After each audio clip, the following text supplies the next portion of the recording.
അയ്യോ ഡിപ്രഷൻ കാരണം എനിക്കൊന്നും ഓർമ്മയില്ല. അയ്യോ ഡിപ്രഷൻ അയ്യോ സംസാരിക്കാൻ പറ്റുന്നില്ല.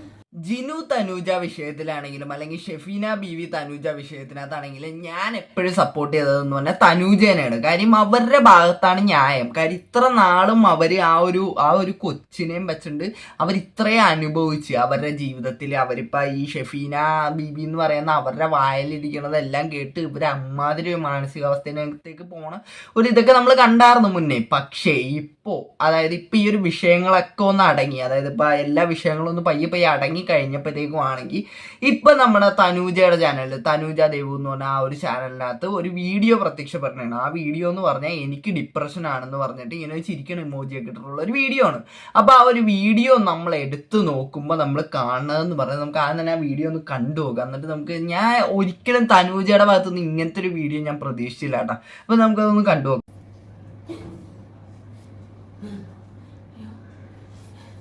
എല്ലാവരും പേടിയാ. വെള്ളമുണ്ട്. അയ്യോ ഡിപ്രഷൻ കാരണം എനിക്കൊന്നും ഓർമ്മയില്ല. അയ്യോ ഡിപ്രഷൻ അയ്യോ സംസാരിക്കാൻ പറ്റുന്നില്ല. അയ്യോ ഡിപ്രഷൻ കാരണം എനിക്കൊന്നും ചെയ്യാൻ പറ്റുന്നില്ലേ. അയ്യോ ഞാൻ കുളിച്ചിട്ട് എത്ര ദിവസം അറിയോ, ഞാൻ ഭക്ഷണം കഴിക്കില്ല. അയ്യോ എനിക്ക് ഡിപ്രഷനാണേ. അയ്യോ എൻ്റെ കുഞ്ഞ്, എൻ്റെ മുത്തേ, അയ്യോ എൻ്റെ മക്കള്, എൻ്റെ മോളെ കാണണം. അയ്യോ എനിക്ക് തോന്നുന്നു. അയ്യോ എനിക്ക് ഡിപ്രഷനാണ്. അയ്യോ എനിക്ക് ഡിപ്രഷനാണ്.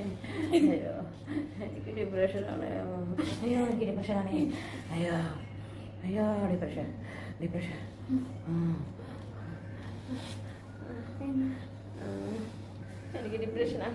എനിക്ക് ഡിപ്രഷനാണ്. ഡിപ്രഷൻ എനിക്ക് ആരും കാണണ്ട. ഞാൻ ആരോട് സംസാരിക്കില്ല. എനിക്ക് മിണ്ടാൻ പോലും പറ്റൂല.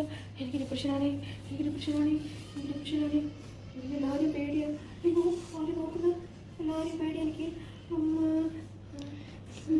അയ്യോ എനിക്ക് നോക്കുന്നുണ്ട്. എനിക്ക് എൻ്റെ മക്കളെ കാണണം, എൻ്റെ മോളെ ദേവട്ടിനെ കാണണം. എനിക്ക് ഡിപ്രഷനാണ്.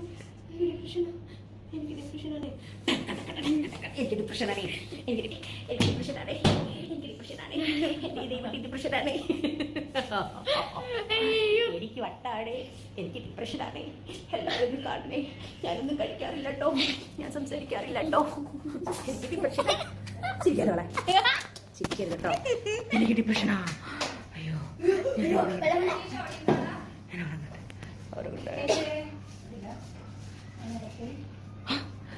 ഡിപ്രഷനൊക്കെ മാറിയല്ലോ. ഞാൻ സുന്ദരിയായില്ലേ. അയ്യോ ഇതാണ് കഥ. അപ്പൊ ഇതാണ് ആ വീഡിയോ. ഈ ഒരു വീഡിയോ ഞാൻ ഒട്ടും പ്രതീക്ഷിച്ചില്ല കേട്ടോ അവരുടെ ഭാഗത്തുനിന്ന് ഇങ്ങനത്തെ ഒരു വീഡിയോ. കാര്യം അത്രത്തോളം ഡിപ്രഷനകത്ത് കൂടെ ആണെങ്കിലൊക്കെ കടന്നു പോയ ഒരു സ്ത്രീയാണ് ഇപ്പൊ ഈ തനൂജ എന്ന് പറഞ്ഞവര്.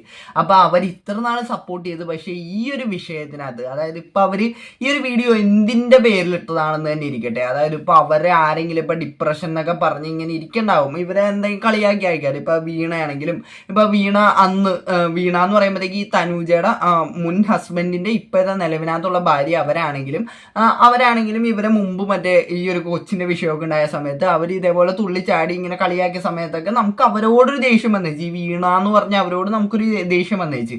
പക്ഷെ ഇപ്പൊ അവർക്ക് അതേപോലത്തെ ഒരു സിറ്റുവേഷൻ, അതായത് ഡിപ്രഷൻ പോലത്തെ ഒരു സിറ്റുവേഷൻ വരുമ്പോഴത്തേക്കും ഇവരിവിടെ കിടന്ന് ഇങ്ങനെ കളിയാക്കുന്ന പോലത്തെ ഒരു വീഡിയോ ഇടുമ്പോഴത്തേക്കും ഇവർ തമ്മിൽ എന്താ വ്യത്യാസം എന്നാണ് പലപ്പോഴും മറന്നു പോണത് ഈ ഒരു സംഭവമൊക്കെ കാണുമ്പോഴത്തേക്കും. അതേപോലെ തന്നെ ഇപ്പൊ ഡിപ്രഷൻ എന്ന് പറഞ്ഞ് ഇവരിപ്പോ ഈ കളിയാക്കി വീഡിയോ ഉണ്ടല്ലോ, എനിക്ക് ഡിപ്രഷൻ ആണ് എന്നൊക്കെ പറഞ്ഞ് ഭയങ്കര എന്തോ കോമാളി കളിച്ച പോലെ ഒരു വീഡിയോ ഒക്കെ ഇടണ്ടല്ലോ. അപ്പൊ ഇത് കാണുമ്പോഴത്തേക്കും ഈ ഒരു അവരെ വിട്, വീണ എന്ന് പറഞ്ഞ അവരെ വിട്, ഈ ഡിപ്രഷൻ എന്ന് പറഞ്ഞ ആ ഒരു സ്റ്റേജിനെ ഇവർ കളിയാക്കുന്ന പോലെയാണ് എനിക്ക് ഇത് കണ്ടപ്പോൾ തോന്നിയത്. ഡിപ്രഷൻ എന്ന് പറയുന്നത് അറിയാത്ത ആരെങ്കിലും ഉണ്ടെങ്കിൽ ഞാൻ ഡിപ്രഷൻ്റെ ആ ഗൂഗിളിനകത്ത് അടിച്ചു കൊടുക്കുമ്പോൾ കിട്ടുന്നതെന്നാണ് ഞാൻ സൈഡിൽ കൊടുത്തേക്കാം. എന്നിട്ട് ഈ ഡിപ്രഷൻ എന്ന് പറഞ്ഞാലുണ്ടല്ലോ അതൊരു മാനസിക അവസ്ഥയാണ്. കാരണം നമുക്കത് ഡിപ്രഷനിൽ കൂടെ പോയവർക്ക് മനസ്സിലാവും. ഈ തനൂജയ്ക്കൊക്കെ ആണെങ്കിൽ അത് മനസ്സിലാവുമെന്ന് തന്നെ എനിക്ക് തോന്നണം. പക്ഷെ എന്നാലും അവരുടെ ഭാഗത്തുനിന്ന് ഇങ്ങനൊരു സാധനം ഒരിക്കലും പ്രതീക്ഷിച്ചില്ല. ഇപ്പൊ ഡിപ്രഷനിൽ കൂടെ അനുഭവിച്ചു പോയ ഒരാൾക്ക് എങ്ങനെയാണ് അതിനിപ്പോൾ ഒരു കളിയാക്കി പറയാൻ പറ്റണേ? അത് അനുഭവിക്കുമ്പോൾ അവർക്ക് ആ ഒരു സമയത്ത് നമുക്ക് പല തോട്ട് നമ്മുടെ തലയിൽ കൂടെ വരും. ചിലപ്പോൾ മരിക്കാൻ വരെ നമ്മുടെ തലയിൽ കൂടെ ആ സമയത്ത് തോന്നിയെന്ന് വരാം. അപ്പം അത്രയും ഒരു ക്രിട്ടിക്കൽ ആയിട്ടുള്ള ഒരു സ്റ്റേജാണ് ഈ ഡിപ്രഷൻ എന്ന് പറയുന്നത്. അപ്പോൾ ആ ഒരു ഡിപ്രഷനിൽ കൂടെ ഒട്ടുമിക്ക ആൾക്കാരും ഡിപ്രഷനിൽ കൂടെ കടന്നു പോയിട്ടുണ്ടാവും. പക്ഷെ എത്ര പേര് അതിന്റെ എക്സ്ട്രീമിനകത്തേക്ക് എത്തിയിട്ടുണ്ടെന്നൊക്കെ ഇതിന് പല പല സ്റ്റേജുകളും കാര്യങ്ങളൊക്കെ ഉണ്ട്. അപ്പോൾ ഇവർ ഇതേപോലെ അത് അടച്ചിങ്ങനെ ഒരു ഡിപ്രഷൻ എന്ന് പറഞ്ഞാൽ എന്താണ് കോമഡിയാണെന്നൊക്കെ ഉള്ള രീതിക്കൊക്കെ പോലെയാണ് ഈ വീഡിയോ കണ്ടപ്പോഴത്തേക്ക് എനിക്ക് തോന്നിയത്. ചിലപ്പോൾ ഈ വീഡിയോ ആരൊക്കെയോ കളിയാക്കാനോ അങ്ങനെ എന്തെങ്കിലുമൊക്കെ ബേസിനകത്ത് ഇട്ടതായിരിക്കാം. പക്ഷെ എന്നാലും അതൊന്നും ആ ഒരു വീഡിയോ ഇപ്പോൾ പുതിയതായിട്ട് ഇപ്പോൾ അവരുടെ ചാനലിൽ വന്നിട്ട് ആ വീഡിയോ കാണുമ്പോഴത്തേക്ക് എന്താണ് ഈ തനൂജ് ഇരുന്നിട്ട് ഡിപ്രഷനെ കളിയാക്കിക്കൊണ്ട് വീഡിയോ പറഞ്ഞു, അങ്ങനെയല്ലേ തോന്നുള്ളൂ. അപ്പോൾ അത് ഭയങ്കര മോശമായി പോയെന്ന് തന്നെ എനിക്ക് പറയാനുള്ളൂ. തനൂജയുടെ ഭാഗത്തുനിന്ന് ഒരിക്കലും ഇങ്ങനത്തെ ഒരു വീഡിയോ ഞാൻ പ്രതീക്ഷിച്ചില്ല. അപ്പോൾ ബാക്കി എല്ലാ വിഷയത്തിലും സപ്പോർട്ട് ചെയ്തെങ്കിൽ ഈ ഒരു വിഷയത്തിൽ ഞാൻ തനൂജയോട് നിൽക്കള്ള. എനിക്ക് ഒട്ടുമേ ആ വീഡിയോ ഒന്നും ഡൈജസ്റ്റ് ആയില്ല. അപ്പോൾ എന്താണ് ഈ വീഡിയോനെ പറ്റി, അതായത് തനൂജയുടെ ഈ വീഡിയോനെ പറ്റി നിങ്ങൾക്ക് തോന്നിയെന്നുള്ളത് നിങ്ങളുടെ ഈ വീഡിയോയുടെ താഴെ കമന്റ് ആയിട്ട് ഇടുക. അപ്പോൾ ഈ വീഡിയോ ഇഷ്ടപ്പെട്ട മാത്രമല്ല എല്ലാവരും സബ്സ്ക്രൈബ് ചെയ്യുക. അപ്പോൾ എല്ലാവർക്കും അടുത്തൊരു വീഡിയോ കാണുന്നവരേക്കും tata bye bye, see U.